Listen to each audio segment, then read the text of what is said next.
IA de México. Presenta inversiones inmobiliarias con Karim Goudiaby. Muy buenas noches, querida audiencia. Les saluda Karim Goudiaby, conductor del programa de inversiones inmobiliarias aquí desde los estudios de Imagen Radio y TV Multicast en la Ciudad de México. Es un gusto poder estar con ustedes este martes por la noche para platicar de una temática que anunciamos ya hace algunas semanas y vamos a tomar el tiempo de analizar el programa de la vivienda de la nueva presidenta de la mano de expertos para entender, descifrar obviamente sus beneficios, ventajas, desventajas y entender si desde el punto de vista del usuario, del inversionista, del desarrollador, del ecosistema inmobiliario, pues es un programa alentador, positivo, entusiasmante o al contrario, quizás que se queda corto un poquito de los retos y desafíos del sector inmobiliario aquí en México. Me acompañan esta noche expertos para platicar del asunto. Son editores de revistas inmobiliarias especializadas o de canales o medios inmobiliarios especializados.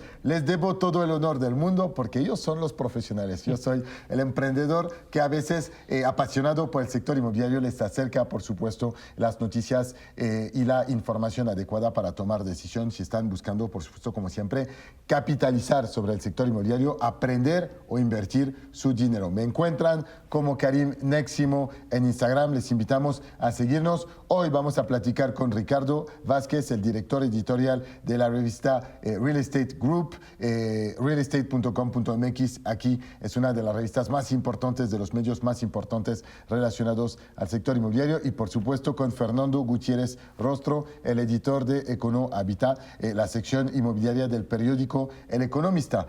Tuve la oportunidad de estar en sus medios varias veces cuando estábamos liderando Viva Anuncios, también a través de IA de México Neximo. Ha sido un placer colaborar con ustedes y sus equipos. Muchísimas gracias por estar aquí conmigo. Estamos lanzando esta serie de consultaciones con expertos del sector inmobiliario y vamos a platicar un poco entonces de esto. Pero cuéntanos un poco de sus empresas. Por supuesto, empezamos contigo si quieres, Ricardo. Qué gusto saludarlos a los dos, Karim, Fer, qué gusto estar acompañándote. Bueno, Real Estate Market es una empresa editorial que tiene 21, casi 22 años de vida. Alguna ocasión quien nos encabeza, Giselle Morán, donde laboraba, se percata de que no había un medio especializado en el sector inmobiliario y desde ahí le surgió la idea de crear este grupo editorial que empezó con una revista impresa y pues con el tiempo evidentemente ha ido evolucionando hacia la era digital y ahora somos una multiplataforma, ¿no? Entonces llevamos prácticamente 22 años de vida en este mercado que, como bien dijiste en la introducción, es muy apasionante, ¿no? Yo me he enamorado de ese sector, es una pasión seguir este mercado porque es sumamente amplio, sumamente diversificado y ha sido muy interesante ver la historia, cómo ha cambiado el mercado de hace 2 décadas y más a la fecha. Qué bueno, vamos a platicar de estos retos. Fernando, un gusto saludarte. Muchas gracias, Karim. Un saludo a tu auditorio. Qué bueno, ahora entramos en materia.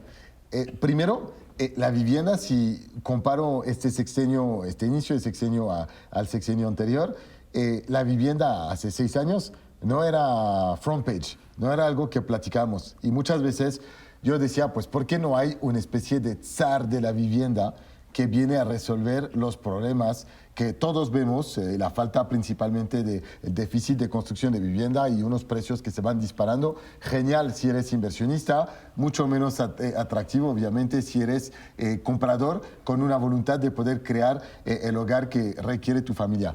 ¿Cómo ven ustedes? ¿Qué sentimiento tienen respecto a este programa de la vivienda que nos ha compartido la nueva presidenta?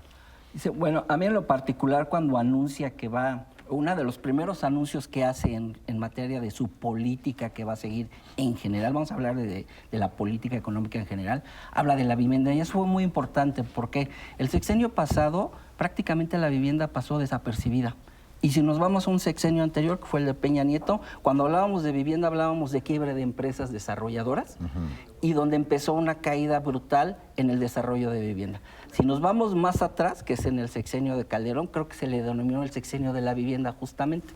Alcanzó un pico, pero a partir de entonces no hemos visto más que una caída constante en la construcción de vivienda hasta llegar a este momento. Por eso cuando iniciamos con ese anuncio de entrada, es positivo que haya voluntad política y que se voltee a ver como una necesidad.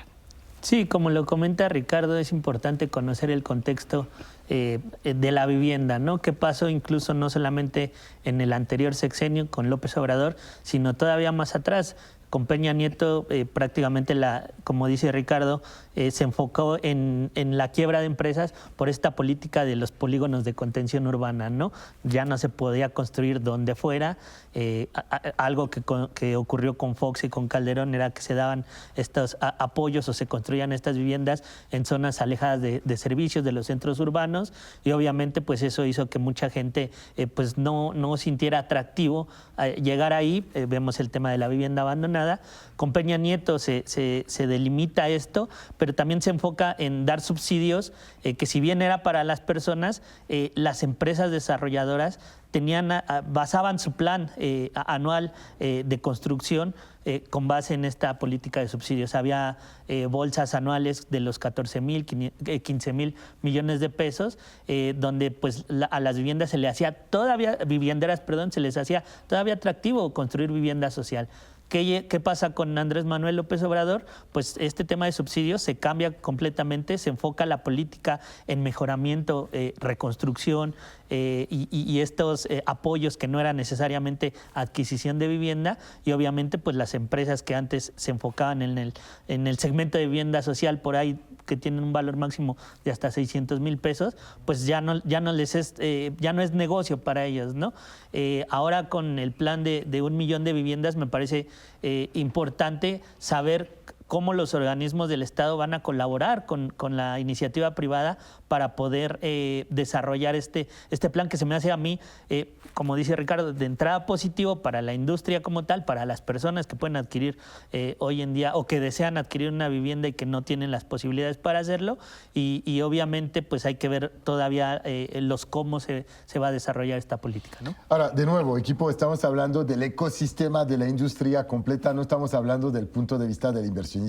Para el inversionista, el déficit de vivienda es una bonanza, obviamente. Si hay menos oferta y más demanda, imagínate qué pasa, pues los precios se disparan, y por esta razón hemos visto activos a nivel mundial en general, activos inmobiliarios que como se han multiplicado de valor. Les platicaba de mi viaje de Miami la semana pasada, donde podemos ver un crecimiento tremendo del valor de la vivienda allá, y lo hemos visto aquí en todas las zonas turísticas, en la Ciudad de México, por supuesto, en los grandes mercados como Guadalajara, como por ejemplo Monterrey.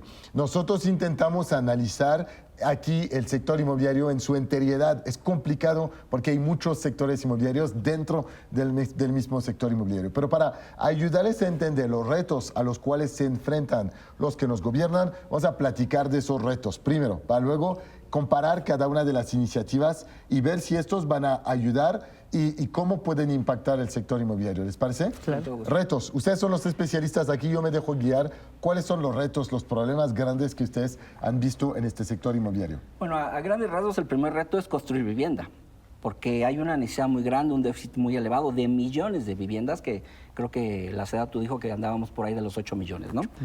En 2007, si no me equivoco, se alcanzó el pico de construcción de vivienda con aproximadamente 650,000.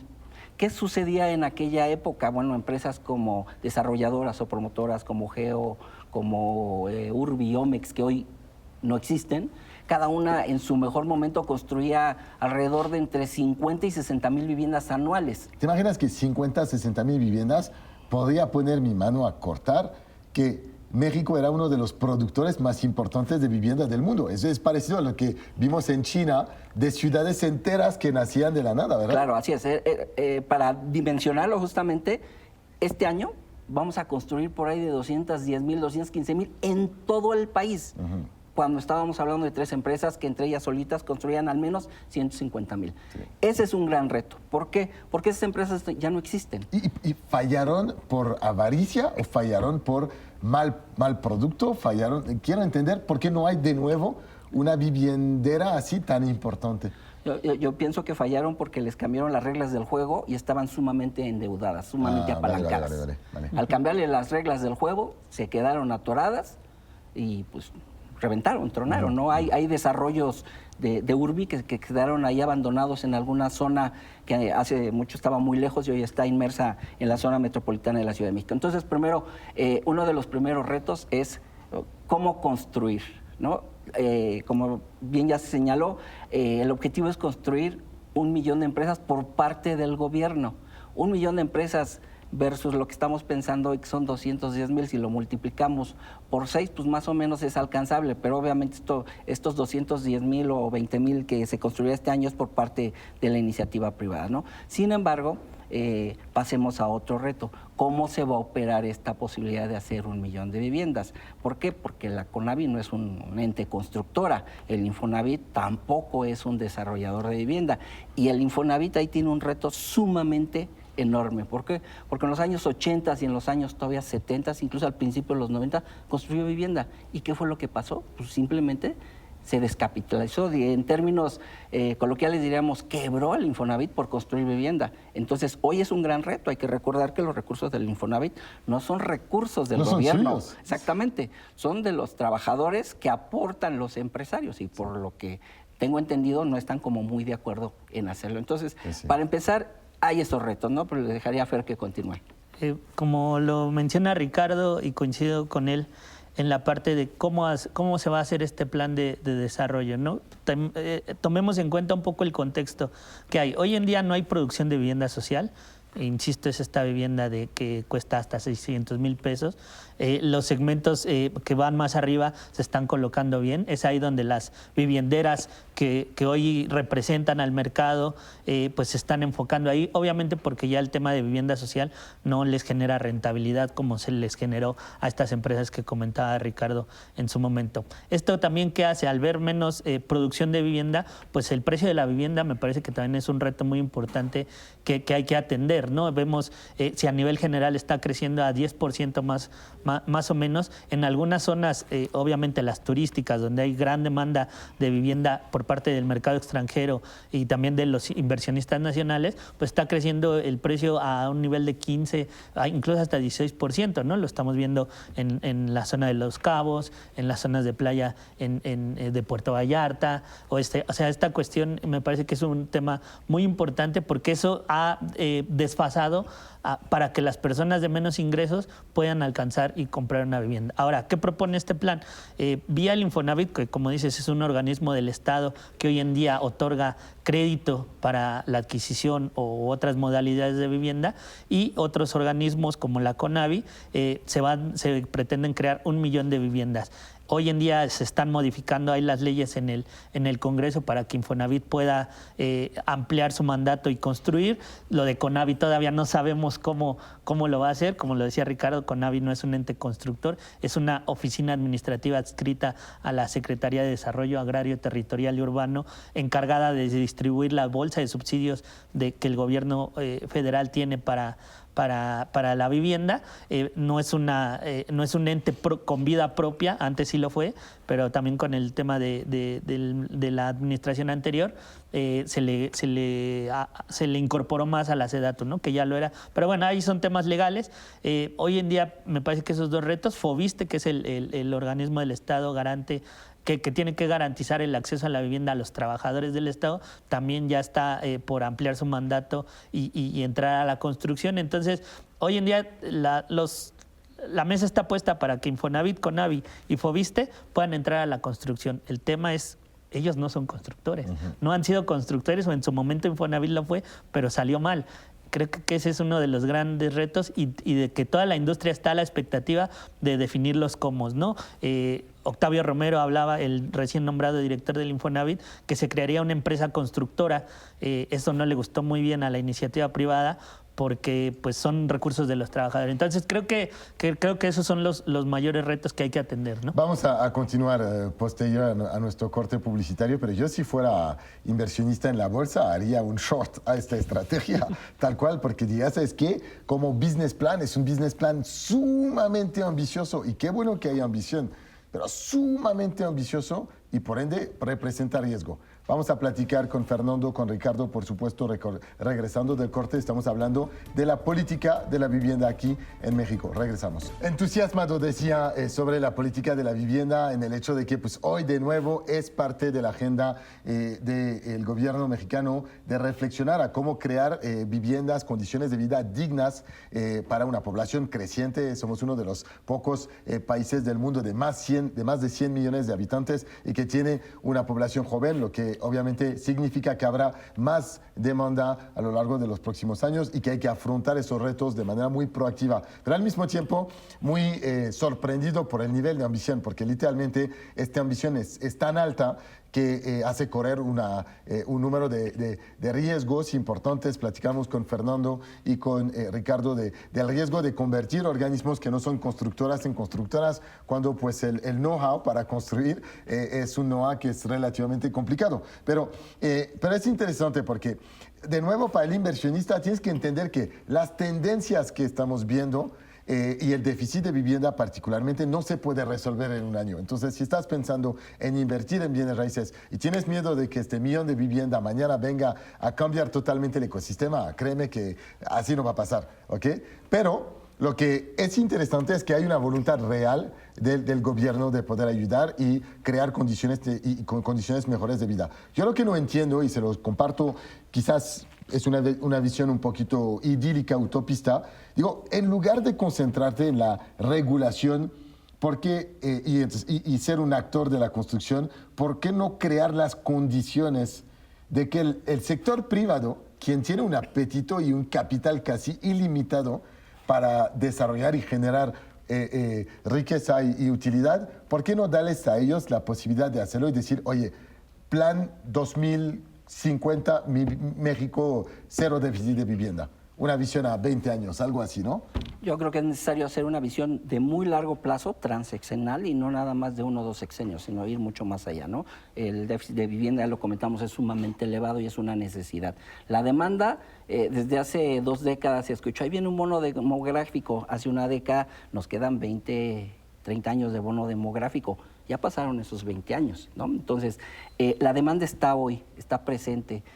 Un buen amigo siempre dice en sus conferencias, es que los que te van a demandar vivienda ya nacieron hace 10, 15, 20 años, ¿no? Bueno, un poco más de los retos, hay que generar la infraestructura y también la va a hacer el gobierno. Ese es parte de su mandato. Entonces, regresamos al tema de la política de vivienda. Para mí sería mejor hacer una estupenda regulación, poner reglas muy claras, facilitar los trámites, generar todas las condiciones que se necesita en andamiaje que se requiere para que todo confluya, para que el gobierno haga su trabajo y la iniciativa privada, que por cierto tiene unos desarrolladores bastante maduros, después de las crisis que pasamos justamente, los que están son desarrolladores muy profesionales, muy capacitados y que tienen todas las condiciones necesarias para poder hacer el trabajo para construir esas viviendas. Creo que sería mucho mejor crear las reglas precisas y adecuadas, transparentes, para que pueda la iniciativa privada, sin que ponga dinero el gobierno además, hacer ese juego entre todos. Económicamente sería brutal porque tendrías inversión extranjera, inversión nacional importante. Todavía te podrías colgar la medalla de que tú has creado un cambio duradero para la gente sin arriesgar potencialmente el ahorro de mucha gente. Totalmente, y más que todos sabemos que por los gastos que se hacen en gasto corriente de las finanzas públicas, tenemos un déficit que ha ido creciendo y por lo tanto necesitamos recursos, no necesitamos gastar más. Al contrario, hay que administrar eficientemente y por eso sería mucho mejor que la iniciativa privada sea quien construya eso, con la rectoría total de la empresa constructora que pueda generar el Infonavit y también por otra parte la CONAVI, ¿no? Sí, me parece a mí que el tema es claro, ¿no? El elefante en el cuarto sabemos cuál es, ¿no? El problema de déficit de vivienda y la demanda que se va a sumar en los próximos años. ¿Cómo solucionar esto? Creo yo, me parece que la iniciativa privada todavía no comulga con el gobierno como tal, ¿no? Con las reglas, para crear reglas que transparenten los procesos, reglas que pongan el piso parejo entre las constructoras, tramitología y el caso más cercano o que más se ve, pues es el caso de la Ciudad de México. Hoy en día desarrollar en la Ciudad de México es muy caro, no se desarrolla vivienda social y y la venta pues también es cara, ¿no? Por lo mismo. ¿Por qué? Porque la tramitología es compleja, el tiempo de los permisos son tardados, sabemos que hubo un problema hace algunos años donde no hubo permisos y se atoró todo el tema constructor aquí en la Ciudad de México. Entonces creo que todavía no hay un entendimiento entre iniciativa pública e iniciativa privada para poder ver más allá de un sexenio. Hoy en día construir 1 millón de viviendas por decreto, como coincidimos Ricardo y yo, es una buena noticia. El tema de los comos me parece que sigue siendo la gran incógnita de todo esto. Es bien interesante lo que mencionas porque si comparamos México, la Ciudad de México, con otras megalópolis, ¿okay? Se construye en Nueva York y es una ciudad altamente densa. Se construye en París con un urbanismo totalmente distinto. Se construye en Londres, donde tenemos además una organización urbanística que hace que haya dentro de la ciudad, dentro de los barrios los más ricos, espacios reservados con rentas controladas para poder tener mixidad social y para poder favorecer un concepto de movilidad social. ¿Por qué no inspirarnos de las ciudades que han enfrentado estos retos para decir, oye, voy a hacer que el PIB de la construcción y del sector inmobiliario en México no sea 12 o 14%, pero 20, 22% para los próximos años, y entonces poner mi economía en una trayectoria de hipercrecimiento que podría ser transformacional para nuestro país? Hay países como Corea del Sur, por ejemplo, que se han transformado en un periodo de 30 a 40 años y han pasado de una industria muy agraria a una industria de tecnología muy avanzada y con un crecimiento del ingreso promedio per cápita que hoy en día pues, es de los más altos del mundo, ¿no? Digo, no hay que olvidar que el sector de la construcción en su conjunto y la vivienda en particular tienen mucha influencia en la economía. Se estima que ese millón de viviendas que se pretende construir va a generar 6.1 millones de empleos directos y más de 9 indirectos. Entonces, es muy importante todo esto, pero es fundamental que no se nos olvide, que tengamos memoria, que internamente producimos vivienda y nos equivocamos, lo hicimos mal, pero también hay muchos ejemplos a nivel internacional que, como bien dices, lo han hecho bien. Hay que retomar toda esa experiencia, no hay que inventar el hilo negro, más bien hay que ser lo más sensatos posibles para llevar a buenas prácticas esta muy buena idea o esta muy buena política, que además, al principio te digo que es muy bueno y es optimista, pero también hay que ser muy claros, se queda muy corta. Uh-huh. Hoy la formación de hogares anuales anda por alrededor de las 900,000, vamos a llamarle familias, perdón por la redundancia, cuando hace 10 años o 15 eran 650,000, por eso el objetivo de construir esa cantidad de viviendas en ese tiempo. Entonces, hoy son 900,000 familias al año. Entonces, construir 1 millón, pues nos quedamos sumamente cortos. Entonces, ese es otro gran reto. ¿Cómo construir cada vez más y mejor vivienda? Sí. A lo largo del país, no nada más en las 3 grandes metrópolis. La Ciudad de México muy compleja porque somos una ciudad chaparra. Sí. Y cada vez que queremos construir un edificio de tal dimensión, automáticamente todo el mundo le pone trabas. Me encanta porque toda la gente dice que quiere que haya crecimiento, vivienda asequible, pero no quiere tener una torre de 50 pisos al lado de su casa. Así es, totalmente. No, ese es un gran problema que hay localmente en Ciudad de México, sí, que sí.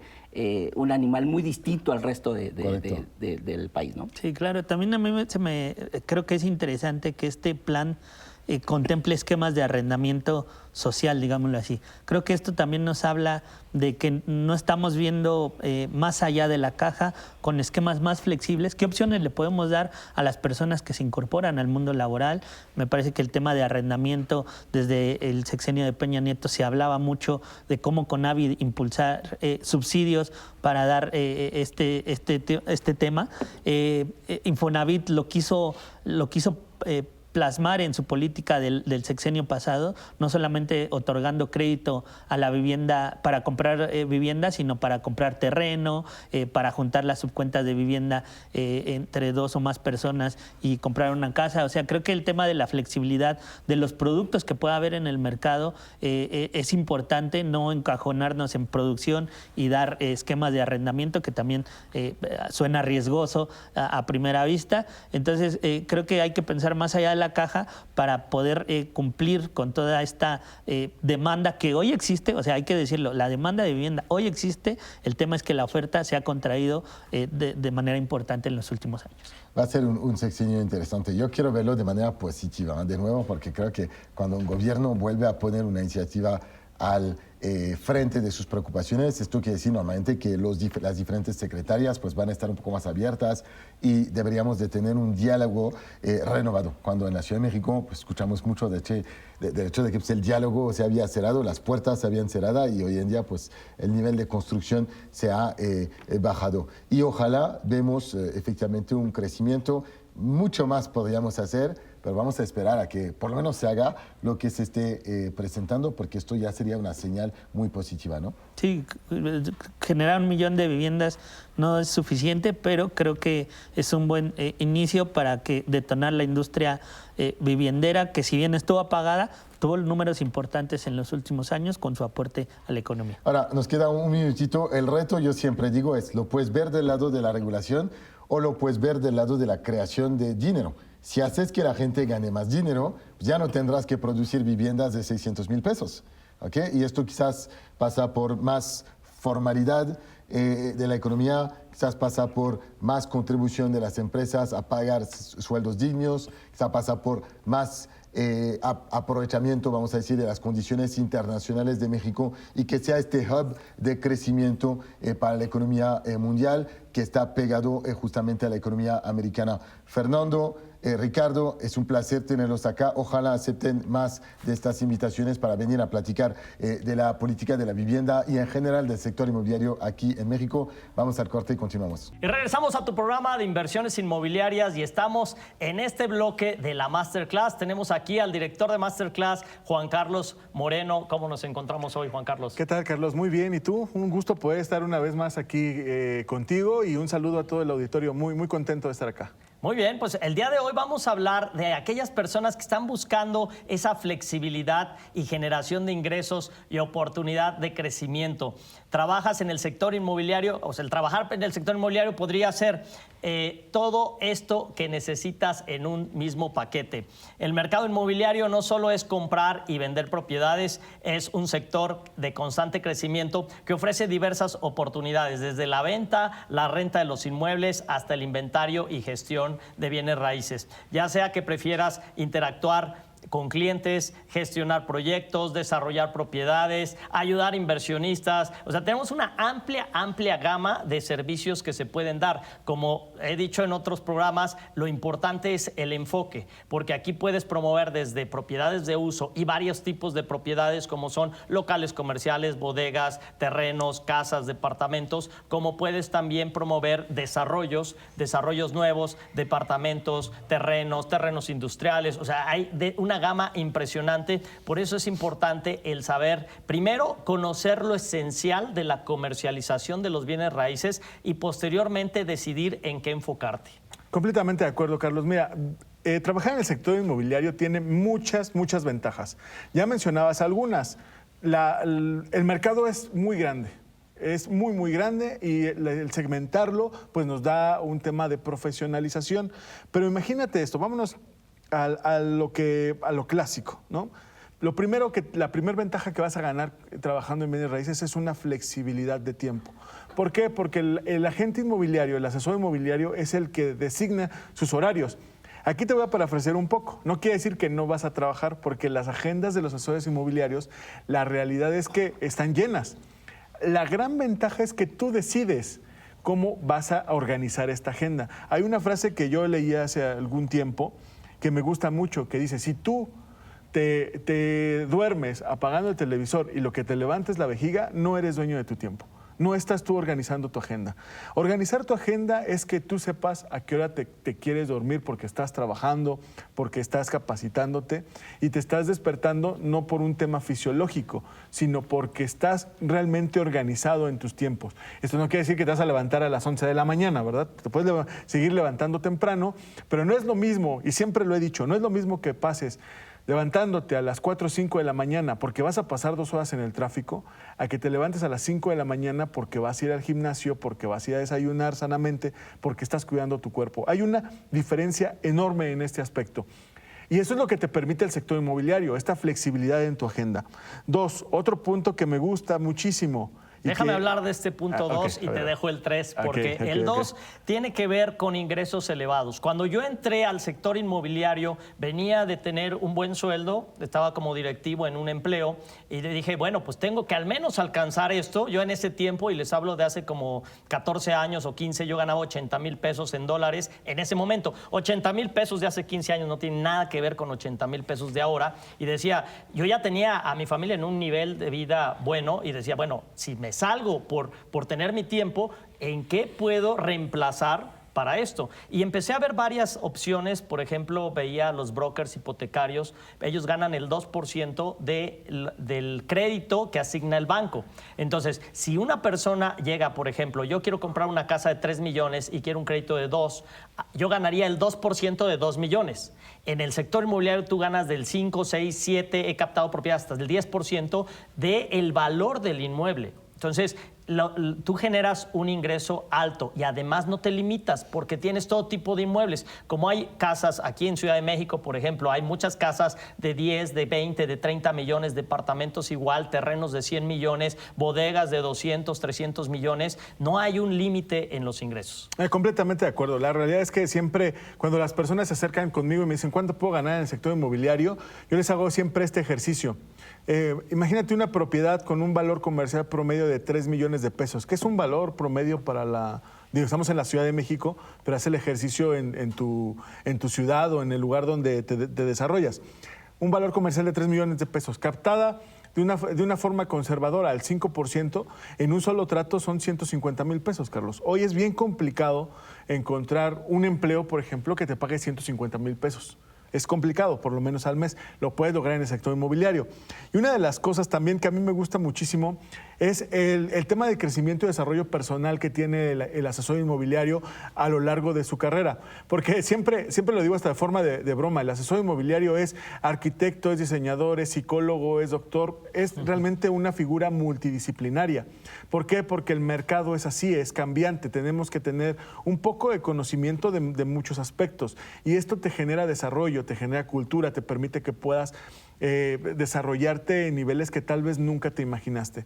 Estas 3 ventajas que tiene el sector inmobiliario para nuestros clientes, pues están plasmadas en nuestra Masterclass inmobiliaria. Esta Masterclass se define como un entrenamiento comercial, el cual ha sido diseñado cuidadosamente por Karim Goudiaby y por Carlos Nava, para que tú puedas tener los primeros resultados desde los primeros días de que tú tomaste esta Masterclass. ¿Por qué? Porque piensa esto de la siguiente forma. En la sesión, Carlos Nava te va a guiar para que tú obtengas tu primer cita para captación de propiedad. Y Karim te va a ayudar para que tú empieces a negociar y generes emprendimiento. Si tú aprendes a negociar y a captar propiedades, realmente tienes el 50% del trabajo hecho. Si esto lo complementas con evaluación comercial, conociendo completamente el funnel de venta, conociendo cómo hacer campañas en las redes sociales por medio de marketing inmobiliario y despuntando tu marca personal, realmente tienes todos los elementos para tener éxito de forma inmediata. Y por si esto fuera poco, esta Masterclass le permite a nuestros participantes tener inventario vendible, que tú puedas tener que vender a tus futuros clientes. Es decir, tienes el 60, el 70% del trabajo hecho, lo único que tienes que tú hacer es ejecutar. Y para eso iniciamos con el primer paso, que es comunicarte con nosotros al 56 33 12 13 14 o bien escanear el código QR para que recibas toda la información de la Masterclass inmobiliaria. Vamos a estar presencialmente el próximo 30 de noviembre en la Ciudad de México y el próximo 7 de diciembre en la ciudad de Guadalajara. Ya estamos finalizando el año, es momento de que tú inicies con tu carrera de bienes raíces, consiguiendo grandes ingresos y teniendo tiempo para ti y tu familia. Presencialmente, 30 de noviembre en Ciudad de México, 7 de diciembre en Guadalajara. Si tú no pudieses estar en cualquiera de estas ciudades, tenemos la versión streaming, completamente en vivo, en donde estarás viendo esta sesión. Lo único que necesitas es un dispositivo electrónico y una conexión a internet, desde la comodidad de tu casa o bien desde la comodidad de tu oficina o el lugar donde te encuentres. Y si aún así No puedes tomar la sesión streaming en vivo, lo podrás hacer en línea, a tu propio ritmo de tiempo y de aprendizaje. Carlos, la realidad es que esta masterclass profesionaliza al asesor inmobiliario y le da muchas ventajas competitivas al mismo. Es correcto, Juan Carlos. Siempre les digo, haz las cosas bien. Les recomiendo un libro que seguramente ya leyeron, lo pueden inclusive abrir ahí en audiolibros en YouTube. Es el de los 4 acuerdos. Y uno de esos 4 acuerdos te dice, siempre da lo mejor de ti mismo. Si tú das lo mejor de ti mismo, aprendes cómo hacer este negocio y te capacitas, te desarrollas dando lo mejor, olvídate porque tus ingresos ya no vas a tener tema con el dinero. Estás harto de la situación de que ya viene Navidad y no puedes tener los regalos que quisieras darle a tu familia, no puedes llevarlos de las vacaciones a donde quisieras, o tú no te puedes ir afuera al extranjero por algunos días de vacaciones. Transforma tu vida. Lo único que tienes que hacer, la clave es 56 33 12 13 14 o el QR que estás viendo aquí en pantalla. Copia el QR y mándanos un mensaje para asistir a nuestra siguiente masterclass. Juan Carlos ya te está poniendo la mesa con charola de plata al darte una beca. Mencionamos lo de la beca. 10 becas al 50% a las 10 primeras personas que se comunican con nosotros. 10 becas al 50% para que puedas estar el 30 de noviembre en Ciudad de México o el 7 de diciembre en Guadalajara de forma presencial. Pues con esto ya no hay excusa para que des el primer paso. El primer paso es entrar a esta masterclass, aprender a hacer el negocio y repetir, hacerlo cientos de veces. Yo siempre les he dicho que me considero un gran captador de propiedades, pero no porque soy más inteligente que nadie, no tengo 4 brazos, no tengo 3 cabezas, simplemente lo he hecho cientos de veces y al principio pues obviamente no me daban las propiedades, caía y me levantaba, hasta que fui encontrando a partir de las bases el mejor método para estar captando propiedades y hoy puedo captar propiedades de todos precios y en exclusiva y también en muy buenos montos, arriba del 5, 6, hasta el 7%. Así que si quieres aprender a hacer esto en un mercado tan noble como es el sector inmobiliario, 56 33 12 13 14, pasa una Navidad distinta a lo que has estado acostumbrado a pasar en años pasados. Claro, sí, es correcto, Carlos. Y el entrenamiento no tiene pretextos. Puedes estar presencialmente en Ciudad de México o en Guadalajara. Nos puedes seguir vía streaming si no te puedes trasladar a alguna de estas ciudades. Y si no tienes tiempo de capacitarte en vivo, porque es un día de entrenamiento intensivo, lo puedes hacer en línea a tu propio ritmo. 56 33 12 13 14 es el número a comunicarte. 10 becas al 50%, Carlos. Así es. Si siempre haces lo que siempre has hecho, siempre vas a obtener los mismos resultados que has obtenido, así que transforma tu vida. Te esperamos en las próximas masterclass Guadalajara, Ciudad de México y Monterrey. Márcanos al teléfono 56 33 12 13 14. Vámonos un corte comercial y regresamos a tu programa de inversiones inmobiliarias.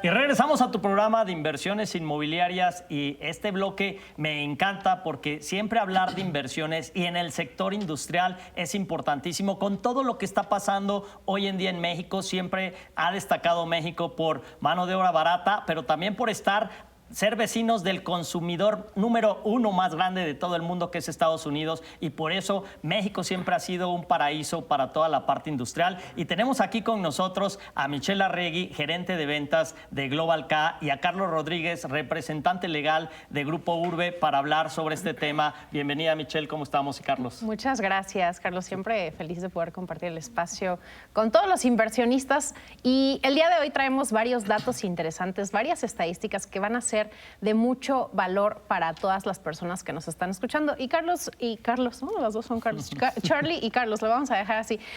Les voy a contar un dato interesante. Ayer estaba escuchando un podcast en donde nos platicaban que solamente, Carlos, 3 de cada 10 personas ahorran su dinero.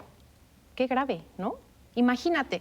Tenemos tantas oportunidades para invertir, ya tenemos CETES, cripto, bolsa, todas las opciones están a nuestro alcance y ya todos podemos acceder a esta información para saber en dónde poner nuestro dinero y que crezca. Sin embargo, no lo hacemos. Ahora, existen herramientas, tú las conoces bien, de inversión, y vamos a hablar hoy de bienes raíces. Y me gustaría cederle la palabra acá a Carlos para que nos cuente un poquito sobre cómo podemos invertir de manera fácil en bienes raíces. Hola, muy buenas, Michelle, Carlos.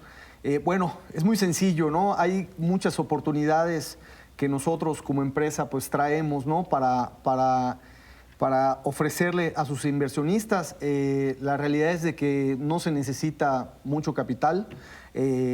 Muchas veces la misma gente piensa que el invertir o para hacerse de un bien necesita un capital bastante amplio, ¿no? Y pues esto es lo que nosotros venimos pues ofrecerles, ¿no? Esa oportunidad donde puedan invertir sin descapitalizarse y obviamente irlo pagando conforme vengan sus ingresos, ¿no? Y pues mantener el capital, el ahorro que tengan, digamos, en sus cuentas, pues lo puedan mantener con toda la seguridad.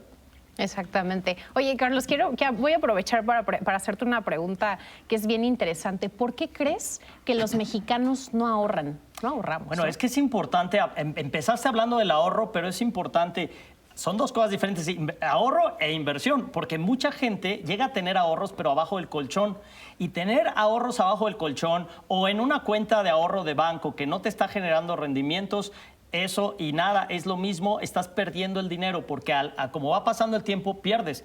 Ahora, lo importante es sí ahorrar, pero lo más importante es invertir y tienes que buscar siempre inversiones arriba de la inflación.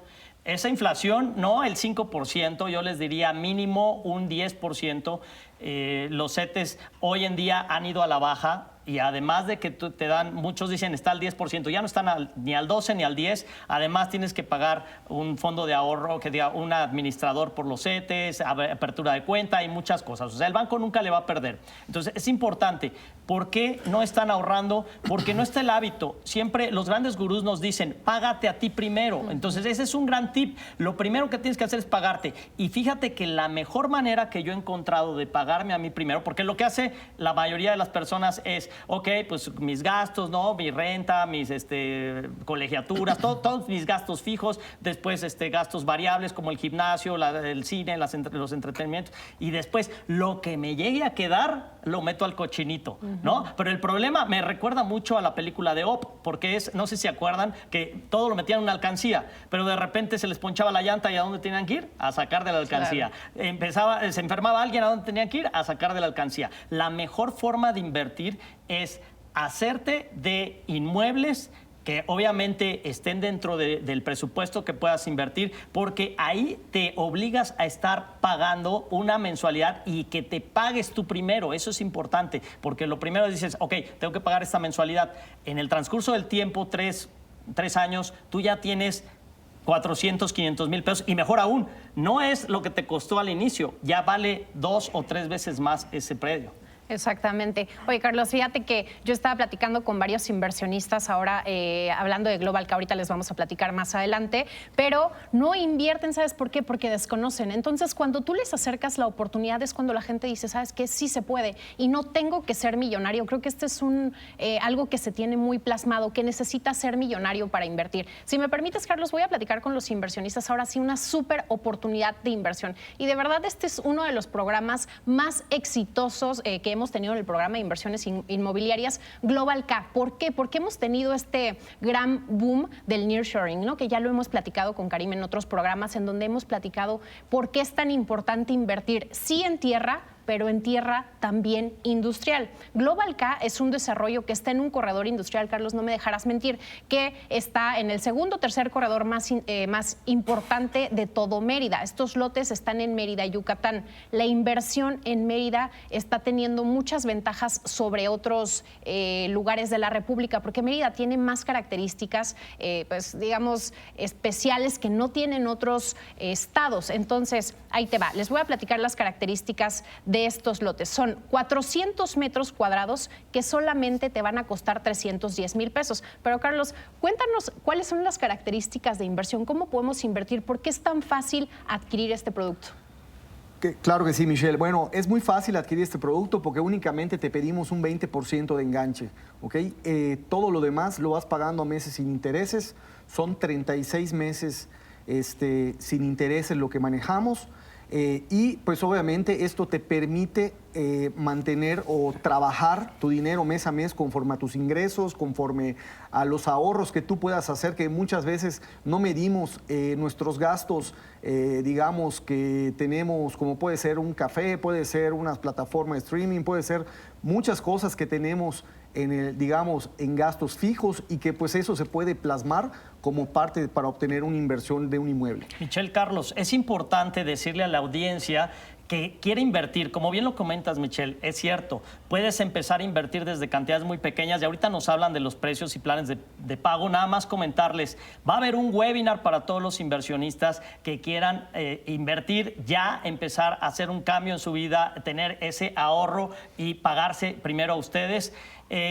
Y lo único que necesitan hacer es enviarnos un mensaje al 56 33 12 13 14. Voy a repetir el número. Los que nos están viendo en pantalla, tomen captura del QR. 56 33 12 13 14. Michelle, háblanos un poquito más de este webinar, cuándo va a ser y qué necesitan. Súper, este webinar va a ser el día domingo. Les vamos a platicar todos los detalles bien explicados. Les vamos a mostrar el KMZ para que vean exactamente en dónde está esta tierra. Vamos a recordar las características de inversión. Necesitas únicamente, para empezar a invertir en este producto, 58,000 pesos, porque es lo que tienes que dar de enganche. Lo demás nos vamos a ir a 36 meses sin intereses. Entonces, escaneen el código QR o déjenos un mensaje al 56 33 12 13 14. Pues muchísimas gracias, Michelle Arregui y Carlos Rodríguez, por toda esta información tan interesante que nos vienen a dar. Muchas gracias a toda nuestra audiencia por habernos acompañado en esta emisión. No olviden escucharnos cada lunes, martes, miércoles y viernes de 10 a 11 de la noche, jueves de 9 a 11 y sábados de 2 a 4 de la tarde por Imagen Radio y por Imagen TV Multicast. Soy Karim Goudiaby y te quiero agradecer por haber visto un nuevo episodio del programa de inversiones inmobiliarias por Imagen Radio. Te recuerdo que estamos al aire cada jueves a las 9 de la noche y cada sábado de las 2 a las 4 de la tarde. Si te ha gustado este episodio, te invito a suscribirte a nuestro canal y a activar la campanita para poder recibir nuestras próximas notificaciones. Cada semana presentamos joyas de inversión e invitamos también a los expertos del sector inmobiliario. Mi objetivo es que tú entiendas de manera precisa cómo invertir de manera inteligente y segura en el sector inmobiliario. Gracias por tu participación y no olvides suscríbete al canal y activa la campanita.